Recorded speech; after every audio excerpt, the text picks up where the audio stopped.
তো বন্ধুরা দেখো আজকে হচ্ছে রান্না করতে করতে তোমাদের সাথে আমি কথা বলবো। আজকে হচ্ছে ধোকা বানাবো। আর এই ধোকাটা কিন্তু আমি আগে কোনোদিন বানাইনি, ফার্স্ট টাইমই বানাচ্ছি। মানে আমি ধোকা বানিয়েছি কিন্তু বাড়িতেই আমি তৈরি করেই বানিয়েছি, আর এরকম রেডিমেড কিনে আমি কখনোই বানাইনি। তো সেদিনকে দোকানে গেছিলাম, দেখলাম, তাই এটা নিয়ে চলে আসলাম। আর নিয়ে এসেও ওর মানে যে প্যাকেটটা তার পেছনেই পুরো ডেসক্রিপশনটা দেওয়া আছে, মানে কি করে বানাবে না বানাবে সবটাই দেওয়া আছে। তো আমি ওটা দেখে দেখে বানালাম। তারপর আমার দিদি যেহেতু মাঝে সাঝেই করে, দিদিকেও একটু জিজ্ঞেস করে নিলাম যে দি কীভাবে তুই করিস না। তো দিদিও বলে দিয়েছিল। আর এখানে দেখো ধোকাটা আমি ভেজে দিয়ে দিলাম, জল দিয়ে, ঠান্ডা জলই দিয়েছি। আর এখানে আমি সব কিছু কেটে কুটে নিয়েছি, উচ্ছে আলু কেটে নিয়েছি, আলু কেটে নিয়েছি, টমেটো কেটে নিয়েছি, তারপরে ওখানে একটু চাল কুমড়ো কেটে নিয়েছি। চাল কুমড়োটা কেটেছি এই কারণেই যে তোমার ওর বাবা খায় না, আমি খাবো, ওর জন্য অল্প একটু। আর এখানে দেখো এখানে আম খাচ্ছি, এটা হচ্ছে কাঁচা মিঠা আম, জানো তো। এটা ফ্রিজে ছিল তো কেটে নিলাম, কেটে একটুখানি খেলাম আর একটুখানি রেখেও দিয়েছি। তারপরে দেখো ধোকাটার পুরো জলটা অ্যাবজর্ব করে নিয়েছে। আর এখানে ওর জন্য তোমার এবার কড়াইতে তেল দিয়ে এটা একটু নেড়ে চেড়ে নেবো। নেড়ে চেড়ে নিলে কি হবে, জলটা শুষে নেবে। আর ওইটা হচ্ছে তোমার পাখার হাওয়ায় দিলে একদম তোমার ধোকার আকারেই তৈরি হয়ে যাবে। তো এখানে দেখো আমি কড়াইতে তেল দিয়ে ভালো করে নেড়ে চেড়ে নিচ্ছি। আর আমি প্লেটটার মধ্যে একটুখানি তেল দিয়ে দিচ্ছি যাতে ধোকাটা তাড়াতাড়ি উঠে যায়, সেই কারণেই। তো এখানে আমি তেলটা মাখিয়ে নিলাম, ভালো করে পুরোটাই মাখিয়ে নিচ্ছি পুরো প্লেটেই। আর মাখাতে মাখাতে এখানে দেখো এই মিক্সারটা হয়েও গেছে। তো আমি এটার মধ্যে এবার ঢেলে নিলাম, ঢেলে নিয়ে তোমার ভালো করে ওপরটা প্লেন করে দিলাম যাতে তোমার দেখতে ভালো লাগে, সেই কারণেই।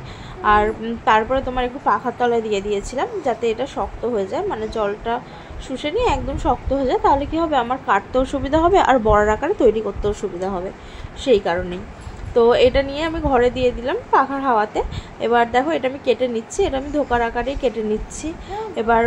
আর ঘর থেকে আমার মেয়ে সমানে মা মা করেই যাচ্ছে, ওকেও সাড়া দিতে হচ্ছে, ওকেও দেখতে হচ্ছে, আবার এদিকে এটাও করতে হচ্ছে। আর আজকে এত দুষ্টামি করেছে, মা থেকে থেকেই মা মা। ওর জন্য কী করেছি, ধোকাটা আগে করে না ওকে এক পিস ভেজে দিয়েছি যে না তুই চুপ করে খা আর টিভি দেখ, যে কারণে আর মামা করিস না। কিন্তু ও শুনবে, ও সেই মামা করতেই আছে। তো দেখো ধোকাটা আমি এদিকে কেটে নিচ্ছি ভালো করে। আর এটা বেশ ভালো শক্ত হয়ে গেছিলো, শক্ত হয়ে যাওয়ার পরেই আমি কেটেছি যাতে আমার তুলতে সুবিধা হয়, সেই কারণে। তো একটু বড় বড়ই রেখেছি, কারণ যেহেতু দুজন মানুষ খাবো, একটু বড় বড় হলেও অসুবিধা নেই। তারপরে এখানে দেখো কড়াইতে আমি তেল দিয়ে দিচ্ছি। আর কড়াইটা মানে গরম হয়ে গেলে তারপর আমি বড়াগুলো সব ভেজে নেব, মানে ধোকার আকারে। কয়েকটা ওই সাইডে যেগুলো থাকে না, ওগুলো ছোট ছোট ছিল, ওগুলোও আমি ছোট ছোট করে ভেজে নিয়েছি। আর যেগুলো মাঝখানেরগুলো, ওই পিসগুলো বেশ মানে দেখতে সুন্দর হয়েছে, দেখো কত সুন্দর। আর বেশি আমি মোটা করিনি, আবার বেশি পাতলাও করিনি, যেই কারণে তোমার খেতে বেশ ভালোই লেগেছিল। তারপরে দেখো ভেজে নিচ্ছি এক এক করে। আর ভেজে নিয়ে কী বলো তো, তোমার একদম লাল লাল করে ভেজেছি যাতে না একটু শক্ত শক্ত হয়ে যায়। আর এটা আমরা ভাজাও খাই, মানে তরকারিতেও দিই, আবার দু একটা রেখেও দিই, দু একটা কি ভাতের সাথেও আমরা খাই, ভাজা পুরির সাথে। আর তারপরে দেখো ঘরে চলে এসেছি, ঘরে মেয়েকে দিয়েছিলাম বললাম ধোকা, ও একটু খাচ্ছে আর ও আমাকে একটু খাইয়ে দিচ্ছে। তো ওর খাওয়া হয়ে গেছে, মানে খাচ্ছে না, নষ্ট করছে। তারপরে যেই আমি এসেছি দেখো আমাকে খাইয়ে দিচ্ছে আর টিভি দেখছে, টিভিও দেখছে, মামামকেও খাওয়াচ্ছে। এই নিয়েই আমার সারাদিন চলে যাচ্ছে, ওর দুষ্টুমি দেখতে দেখতে, ওর সাথে খেলা করতে করতে। একবার রান্না করছি, একবার ওর কাছে আসছি, একবার ওকে পাহাড়ে দিচ্ছি। তারপরে একটু মাঝে সাঝে জলও খাওয়াতে আসি, না হলে তো জল খাবে না, সেই কারণে। তারপরে দেখো এদিকে বড়াগুলো আমি সব এক এক করে ভেজে নিচ্ছি, এরকমভাবেই উল্টে পাল্টে সব ভেজে নিয়ে আবার তোমার একবার ওর কাছে যাচ্ছি। এবার বড়াটা না একটু লেগে গেছিলো, হয়তো তেলটা একটু ঠান্ডা ছিল বলে আমি দিয়েছিলাম বলে, তাই হয়তো একটু লেগে গেছিলো, কিন্তু কোনো প্রবলেম হয়নি। তারপরে তোমার পরেরগুলো আর তো কোনো প্রবলেমই হয়নি।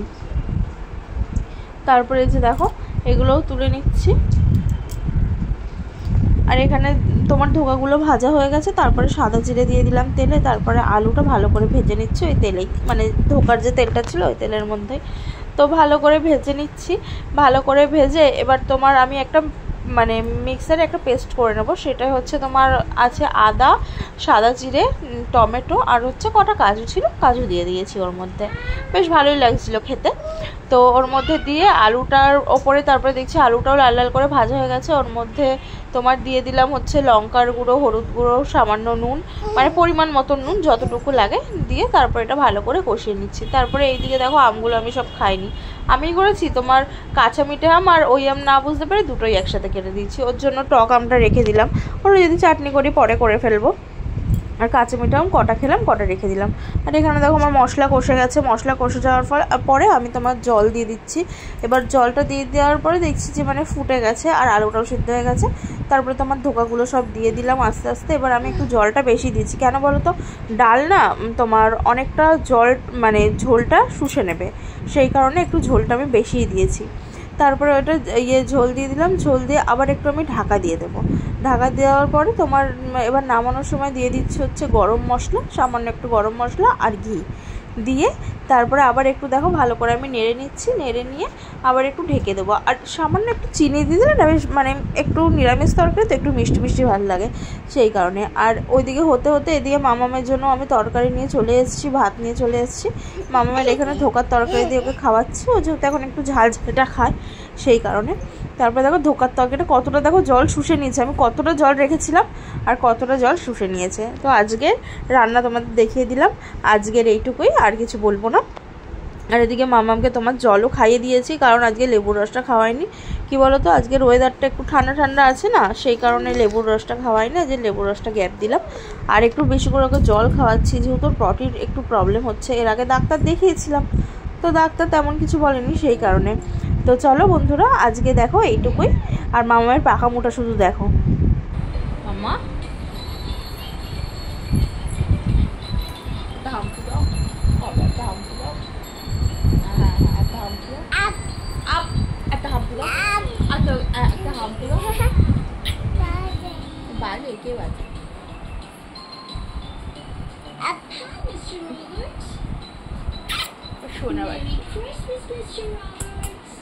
চলো টাটা বন্ধুরা।